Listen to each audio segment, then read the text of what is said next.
दोस्तों, मैं आज जो आप सभी को कहानी सुनाने जा रहा हूँ, एक कहानी एक फौजी की दर्द भरी कहानी है, जो कि बॉर्डर पे रहकर देश की सुरक्षा तो कर लेता है, लेकिन जब बात उसके घर के अपने सुरक्षा आती है, तो सुरक्षा को घर की सुरक्षा करते-करते, अपने घर को बचाते-बचाते वो एक दुनिया को अलविदा कह देता है। और आखिरकार इस फौजी भाई के साथ में क्या होता है कि इतनी इनकी दर्दनाक मौत होती है। तो दोस्तों, वीडियो में अंत तक ज़रूर बने रहें दोस्तों। आज की कहानी जो है एक फौजी की है। फौजी दिनेश, वो होते दिनेश जो नौकरी करता है फौज में करता है, उसकी पोस्टिंग होती है श्रीनगर में। श्रीनगर में पोस्टिंग होती है और वो अपनी 3-4 महीने की ड्यूटी करके 6 जून 2024 को अपने घर के लिए आता है और अपने भाई को फ़ोन करके बता देता है। जब गांव के पास में पहुंचने वाला होता है, थोड़ा दूर रह जाता है, तो कहता है कि भैया मैं छुट्टी लेकर घर आ रहा हूँ और आज कुछ देरों में मैं घर पहुँच जाऊँगा। तो जो उसका बड़ा भाई होता है रमेश चंद्र जो है कहता है ठीक है, घर पहुँच के फ़ोन कर देना ताकि हमें भी तसल्ली हो जाए। तो दिनेश जो है घर काफ़ी देर तक हो जाती है, रात को 10 से 11 बज जाते हैं, 10 बजे के आसपास जो होता है। तो रमेश को चिंता सताने लगती है कि मेरे छोटे भाई दिनेश का फ़ोन नहीं आया, आखिर पता नहीं घर पहुँचा कि नहीं पहुँचा। तो जो रमेश चंद्र होते हैं वो दिनेश के फ़ोन पे फ़ोन करते हैं और फ़ोन जो है स्विच ऑफ आने लगता है। अब जो है रमेश चंद्र को चिंता सताने लगती है कि आखिर फ़ोन लग क्यों नहीं रहा है, आखिर क्या बात हो गई। वो घबरा जाते हैं और इसकी जानकारी के लिए दिनेश की पत्नी रमा को फ़ोन करते हैं और रमा फ़ोन उठाती है। तो रमा भी ये सुनकर हैरान और परेशान रहती है। रमा कहती है कि वो तो फ़ोन मुझे कुछ बताया नहीं कि आ रहे हैं कि नहीं आ रहे हैं, इस तरह से मुझे कोई जानकारी नहीं है। लेकिन जो रमा भी इस बात को सुनती, वो भी परेशान हो जाती है और वो श्रीनगर ऑफिस में फ़ोन करती है और वहाँ जानकारी देती है कि क्या दिनेश वहाँ से छुट्टी लेके घर के लिए निकल चुके हैं। तो वहाँ से जवाब आता है कि हाँ, दिनेश छुट्टी लेके आज सुबह ही निकल गए थे और उनको किसी कारणवश घर की इमरजेंसी थी, इस कारण से वो यहाँ से छुट्टी लेकर जा चुके हैं और वो घर पहुँच गए होंगे। अब जो रमा के जितने जान पहचान वाले होते हैं, सबको रमा फ़ोन करती है, लेकिन दिनेश का कोई पता ठिकाना नहीं मिलता है। रात बीत जाती है। अब अगला दिन बीतता है, लेकिन दिनेश का कोई फ़ोन नहीं है, स्विच ऑफ ऑफ जो होता है, स्विच ऑफ रहता है, ऑन नहीं होता है और ना ही कोई दिनेश का पता ठिकाना लगता है। अब फिर रात बीत जाती है। जब रात अगली सुबह यानी कि 8 जून को जब सुबह में लोग खेतों की तरफ जाते हैं घूमने टहलने के लिए, तब एक व्यक्ति की लाश होती है, जो कि उसकी सूचना जो वहाँ की थाना होता है, चांद घाट थाने को सूचना दी जाती है और वहाँ के पुलिस अधिकारी पहुँचते हैं। उस लाश की शिनाख्त के लिए लोगों को बुलाया जाता है, लेकिन जो ये रमा होती है, ये नहीं जाती है शिनाख्त करने के लिए। और अब उस जो रमा होती है अपने दोनों बच्चों को लेकर अपने ससुराल पहुँच जाती है। अपने जेठ रमेश से कहती है कि भैया ऐसी ऐसी बात हो गई, अभी हमारे गांव के थोड़ा पास में एक खेत में एक लाश मिली है।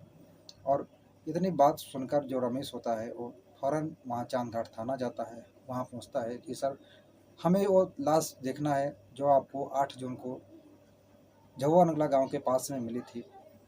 और पुलिस रमेश को उस लाश की फ़ोटो दिखाता है, तो फ़ोटो देखकर जो रमेश होता है रोते हुए बोलता है, सर ये लाश किसी और की नहीं बल्कि हमारे छोटे भाई दिनेश की है। और जब रमेश ये बात कहता है तो दिनेश जो वो पुलिस वाले कहते हैं कि आखिर तुम्हें किसी पे शक है या किसी जो दुश्मनी हो दिनेश की, किसी पे शक हो तो बताओ, हम उससे पूछताछ करेंगे, उसको गिरफ्तार करेंगे। रमेश रोते हुए कहता है कि सर हम दावे के साथ तो नहीं कह सकते हैं, लेकिन हमें शंका है कि दिनेश की पत्नी रमा का इसमें हाथ हो सकता है। मैं दावे के साथ तो नहीं कर सकता हूँ। फिर क्या था, पुलिस रमेश के ही बयानों पर रमा के पर नामजद मुकदमा दर्ज करती है और रमा को कस्टडी में लेती है और रमा से पूछताछ करती है।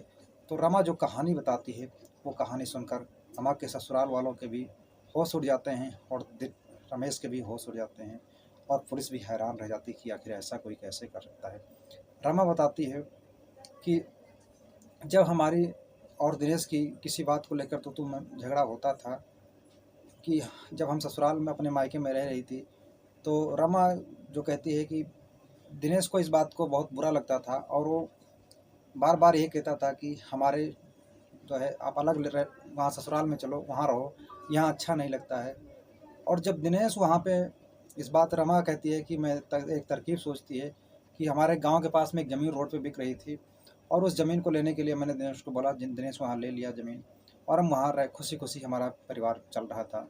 लेकिन इसी बीच पड़ोसियों ने दिनेश को, मेरे जो रमा का कोई रिश्तेदारी में वो होता है, दिनेश की बुआ का लड़का होता है जिसका नाम अनमोल दिवाकर होता है।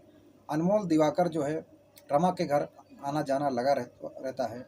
और किसी बीच रमा जो है और दिवाकर अनमोल के बीच में, अनमोल दिवाकर के बीच में देवर भाभी का रिश्ता होता है। इसी के चलते रमा और अनमोल के बीच में हंसी मजाक होता रहता है। और कब इनके दोनों के बीच में नज़दीकियाँ बन जाती हैं, और एक दिन नज़दीकियाँ इतनी ज़्यादा बन जाती हैं कि रमा के घर पर ही इनके अवैध संबंध बन जाते हैं।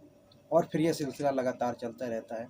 और ये जब भनक जो है पड़ोसियों को लग जाती है, तो पड़ोसी जो होते हैं इसकी सूचना दिनेश को दे देते हैं। अब दिनेश जो है रमा से ये बात पूछता है, तो रमा साफ साफ मना कर देती है। लेकिन जो दिनेश के बच्चे होते हैं वो बताते हैं कि पापा जब आप घर पे नहीं होते हो तो जो अनमोल अंकल हैं वो आते हैं, तो मम्मी हमें खाना पीना खिलाकर बगल वाले कमरे में सुला देती है और अपने आप अनमोल अंकल के साथ में दूसरे वाले कमरे में सो जाती है। अब इतनी बात जब बच्चे कहते हैं अनमोल से, उसमें दिनेश से, तो दिनेश को पूरा यकीन हो जाता है और रमा से सख्ती से पूछताछ करता है। कहता है कि जिस दिन हम तुमको रंगे हाथ पकड़ लेंगे उस दिन तुम्हारी ज़िंदगी का आखिरी दिन होगा। और इस बात को लेकर दिनेश को बहुत गुस्सा आता है और वो अपने बुआ के घर जाता है, जो कि अनमोल के बारे में बताता है कि अनमोल की ऐसी हरकतें हैं, अनमोल को हमारे घर आने की कोई ज़रूरत नहीं है और इनको समझा लीजिए, वरना जिस दिन हम इनको रंगे हाथों पकड़ लेंगे इनकी ज़िंदगी का आखिरी दिन होगा। इस तरह से धमकाते हुए दिनेश वहाँ से चला जाता है और दिनेश ये ठान लेता है कि हम इनको रंगे हाथों पकड़ लेंगे। और उस दिन 6 जून को जो दिनेश आया था अपना श्रीनगर फौजी की ड्यूटी करके छुट्टी लेकर 30 दिन की घर आता है, और पता लगता है कि जब आता है घर पे तो जो घर का उसका दरवाज़ा होता है अंदर से लॉक होता है और बार बार कुंडी यानी दरवाज़ा खड़खड़ाने के बाद में, आवाज़ देने के बाद में रमा घर से बाहर नहीं निकलती, ना दरवाज़ा कोई खुलता है। काफ़ी देर के बाद जब दरवाज़ा खुलता है तो उस टाइम जो होते हैं अनमोल दिवाकर और रमा के बीच में अवैध संबंध बन रहे होते हैं। इस कारण से काफ़ी देर लग जाता है दरवाज़ा खोलते खोलते। और रमा जब दरवाज़ा खोल कर आती है तो रमा को जब खोलती है और आवाज़ सुनती है तो समझ जाती है कि दिनेश आ गया है, और रमा के पैरों होश उड़ जाते हैं। और रमा जो है दिनेश को पूछता है दरवाज़ा खोलने में इतना देर क्यों लगाती। और इसी बीच जो है रमा, जो अनमोल होता है, उसको उसी घर में दूसरे कमरे में छिपा देती है और जो है दिवाकर से कहती है कि दिवाकर वो दिनेश बोलता है कि इतनी देर कैसे लग गई दरवाज़ा खोलने में। हम जो दिनेश होता है गुस्से से आग बबूला होता है, कहता है अनमोल आया हुआ है ना। रमा जो है हक्की बक्की रह जाती है, लेकिन रमा इस कदर अपने जाल में उलझा लेती है दिनेश को अपने प्यार के मीठी मीठी बातों में, और दिनेश को पकड़कर अपने कमरे में ले जाती है और ऐसे उलझाती है कि अब इससे पलझा लेती है कि इन दोनों के बीच में संबंध बनते हैं और कुछ वक्त बीतता है। और इसी बीच में जो दिनेश होता है सो जाता है। सो जाने के बाद में अब रमा जो है देख लेती है कि दिनेश सो गया है और उठ के जाती है बगल वाले कमरे से, अनमोल को उठा बताती है, कहती है अगर हमें तुम्हें ज़िंदा रहना है तो दिनेश को इस दुनिया से जाना होगा। इस बीच फिर देर क्या थी, जो अनमोल होता है दिनेश की राइफल से दिनेश को सोते हुए में 2 फायर कर देता है, और एक सीने पे लग जाती है और एक मस्तक पे लग जाती है गोली। इस करके सोते हुए दिनेश की तुरंत मौत हो जाती है। अब उस रात में दिनेश की डेड बॉडी को ये अनमोल और रमा मिलकर एक बोरी में पैक करते हैं और सुबह होने का इंतज़ार करते हैं। सुबह हो जाती है, दिन बीतता है। अगले शाम को रात को ये लोग आते हैं, आधी रात को 12 बजे के बाद में अनमोल फिर आता है अपने घर, चला जाता है, दिन में सुबह चला जाता है, लेकिन शाम को फिर रात को अपने रमा के घर आता है और रखी हुई डेड बॉडी को, बोरी को स्कूटरी पर रखता है और ले जाकर पास के खेत में उसके ऊपर पेट्रोल डाल के थोड़ा जलाने की कोशिश करता है और इस तरह से अपने घर चला जाता है। और ये बात जब पुलिस वाले सुनते हैं तो रमा के ही बयानों पे अनमोल को भी कस्टडी में लेते हैं और इन दोनों के ऊपर हत्या का केस बन जाता है और इन दोनों को सज़ा होती है। तो दोस्तों, इस तरह से लोग पड़े हैं कि अपनी खुशियाँ छोड़कर दूसरों के साथ खुशियाँ मना पाने के लिए कितने हद तक गिर जाते हैं, इसका कोई अंदाज़ा भी नहीं लगा सकता है।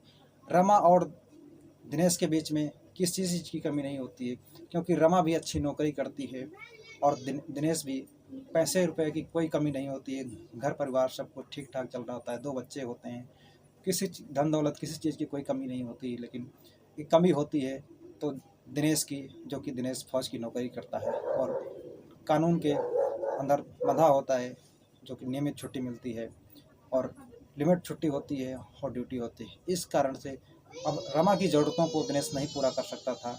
इस कारण से रमा कहीं और बाहर मुँह मारना चालू किया और जिसके चलते ये मर्डर हो गया। इस दुनिया से जाना पड़ गया दिनेश को, अपनी ज़िंदगी से हाथ धोना पड़ गया। लेकिन अब रमा और अनमोल दोनों को सज़ा हो गई और जेल में चले गए। अब इस तरह से दोनों बच्चों के लिए मुश्किल हो गई। तो दोस्तों, एक ज़िंदगियों के पीछे कई ज़िंदगियाँ ख़राब हो जाती हैं। तो कोई कदम उठाने से पहले हमें 100 बार सोचना चाहिए कि हमारे पीछे हमारे कितने लोग बर्बाद हो जाते हैं इसके बारे में, लेकिन कोई नहीं सोचता है। दोस्तों, अगर कहानी अच्छी लगी हो तो वीडियो को लाइक कर देना और चैनल को सब्सक्राइब करना मत भूलना। दोस्तों, मिलते हैं और किसी सच्ची घटना के साथ, तब तक के लिए जय हिंद दोस्तों।